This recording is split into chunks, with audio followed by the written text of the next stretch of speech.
Di tengah gemuruh media online dan banjir informasi di media sosial, ada 3 nama yang masih berdiri tegak bagai monumen hidup: Koran Haluan, Waspada, dan Kedaulatan Rakyat. Mereka adalah saksi bisu denyut nadi Indonesia dari era tahun 40-an.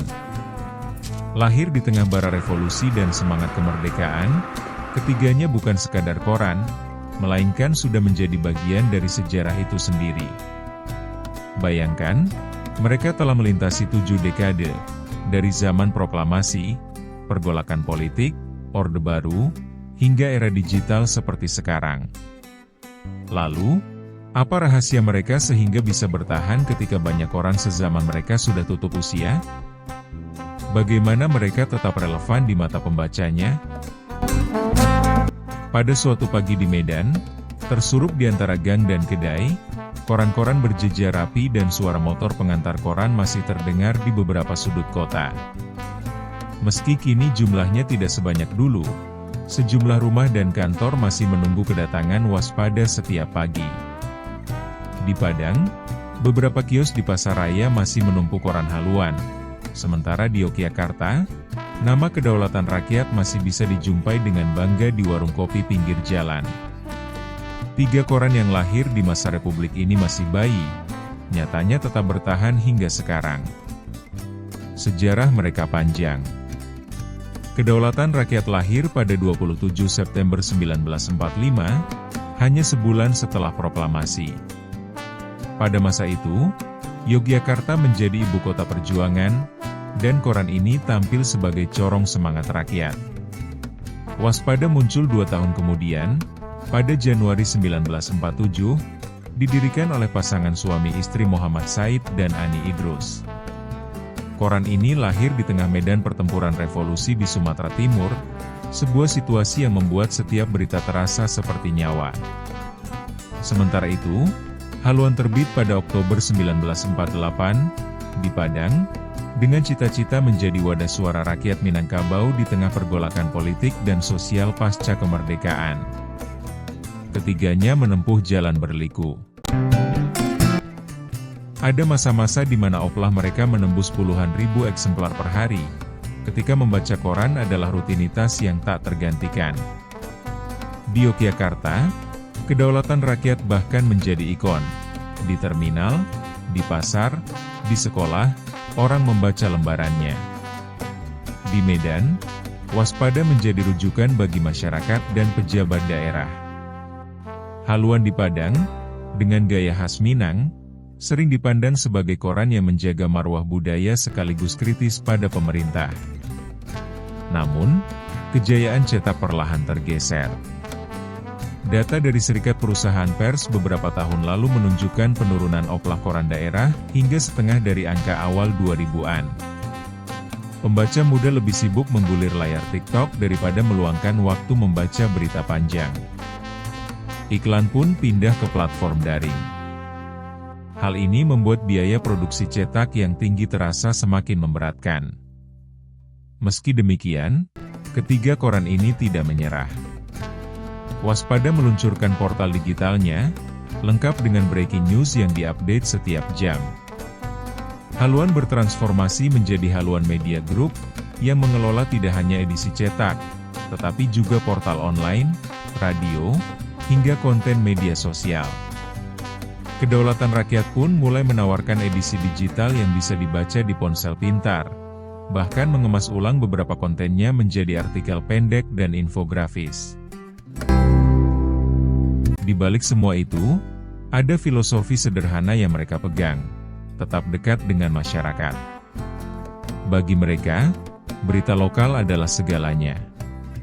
Koran nasional bisa saja sibuk meliput politik di Jakarta, tetapi warga Medan butuh tahu siapa yang terpilih jadi kepala lingkungan, warga Padang ingin tahu kapan perbaikan jalan di depan sekolah selesai, dan orang Yogyakarta butuh informasi soal pasar murah di kecamatan. Hal-hal yang tampak kecil inilah yang membuat koran daerah punya tempat tersendiri di hati pembacanya. Keunggulan ini pula yang jadi pegangan mereka di tengah gempuran digital. Pengelola Kedaulatan Rakyat misalnya, berkali-kali menegaskan bahwa korannya ingin tetap menjadi suara Jogja. Waspada pun ingin dikenal bukan hanya sebagai media, tapi juga sebagai lembaga sosial yang hadir di tengah masyarakat. Haluan, dengan jaringan bisnis yang lebih luas, bercita-cita menjadi kelompok media daerah terbesar di Sumatera Barat, sekaligus tetap menjadi rumah bagi aspirasi orang Minang. Tentu saja, bertahan saja tidak cukup. Ketiganya tahu, jika ingin terus dibaca, mereka harus kreatif. Beberapa tahun terakhir mereka mulai merambah WhatsApp untuk mengirim ringkasan berita pagi. Ada pula yang rutin menggelar diskusi publik dan kegiatan sosial sebagai cara memperkuat kedekatan dengan masyarakat. Bahkan, muncul ide untuk membuat konten visual singkat, infografis, video 1 menit, hingga podcast singkat, yang lebih sesuai dengan gaya konsumsi generasi muda. Mereka sadar, bentuk koran bisa berubah, tapi nilai yang dijaga tetap sama, kredibilitas dan kedekatan. Inilah yang tidak bisa ditiru begitu saja oleh media sosial. Berita di Facebook bisa cepat, tetapi siapa yang menjamin kebenarannya?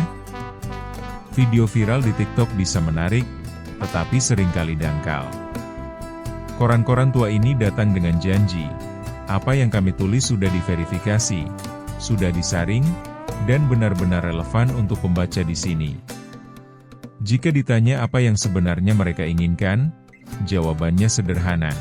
Tetap ada, tetap dipercaya, tetap dibaca. Tidak muluk-muluk menjadi raksasa media nasional, tetapi cukup menjadi suara utama di kampung halaman. Karena di balik setiap berita tentang jalan rusak, banjir, atau peraturan daerah, ada kebutuhan masyarakat untuk merasa dilihat dan didengar. Dan selama itu masih ada, waspada, haluan, dan kedaulatan rakyat akan terus punya alasan untuk bertahan. Lalu, apa kiat ketiga koran tua itu sehingga bisa terus eksis?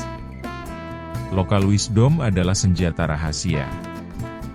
Mereka tidak mencoba menjadi media nasional. Sebaliknya, mereka menggali sangat dalam akar budaya dan masalah daerahnya. Inilah yang tidak dimiliki oleh media online besar. Loyalitas pembaca adalah pondasi. Hubungan mereka dengan pembaca bukan sekadar transaksi, tetapi ikatan emosional dan budaya yang dibangun puluhan tahun. Membaca koran ini adalah bentuk identitas. Adaptasi tanpa kehilangan jati diri. Mereka hadir di online, tapi tidak serta-merta mengejar clickbait. Mereka membawa nilai-nilai lama, akurasi, kedalaman, dan konteks ke dalam format baru. Menjadi bagian dari ritual. Koran-koran ini telah menjadi ritual harian. Sensasi membuka lembaran koran, aroma kertas, dan alur baca yang teratur menawarkan ketenangan yang tidak diberikan oleh scroll media sosial. Haluan yang 1 Oktober 2025 merayakan hari jadi ke-77, dengan semangat tinggi masih menderapkan kaki untuk terus melangkah. Digencet oleh media sosial, ditinggalkan pembaca atau dipandang sebelah mata oleh pemasang iklan adalah sebuah masalah. Sebuah kesulitan. Kesulitan yang dialami adalah salah satu wujud yang memaksa kita untuk terus bergerak. Memaksa kita untuk terus berbuat, memaksa mencari solusi, ujar Hasril Caniago, anggota Dewan Redaksi Harian Haluan. Lebih dari itu, keberlanjutan hidup Haluan adalah amanah. Haluan itu adalah amanah. Jaga terus amanah itu, ujar pemimpin umum Haluan Sul Effendi, dalam serangkaian acara doa bersama Rabu 1 Oktober 2025 di Padang. Keberadaan waspada, haluan, dan kedaulatan rakyat hari ini bukanlah sekadar nostalgia. Mereka adalah bukti bahwa di tengah bombardir informasi, masyarakat justru merindukan suara yang akrab, dalam, dan dapat dipercaya. Mereka adalah oase di padang gurun informasi, tempat pembaca bisa berhenti sejenak, merenung, dan memahami konteks di balik sebuah peristiwa. Selama masih ada masyarakat yang merindukan kabar dari kampung halaman, selama masih ada yang percaya pada kedalaman analisis, Dan selama tradisi membaca koran pagi masih dianggap sebagai bagian dari rasa menjadi rumah, maka tiga legenda ini akan terus bernafas, menghubungkan masa lalu yang penuh makna dengan masa depan yang penuh tantangan. Mungkin kelak, orang tidak lagi membeli koran cetak setiap pagi. Mungkin kios-kios koran berkurang, bahkan hilang. Tetapi kalau waspada bisa hadir lewat notifikasi di ponsel, haluan bisa masuk ke grup WhatsApp warga, atau kedaulatan rakyat bisa menyapa lewat Instagram, maka secara esensi mereka tetap hidup.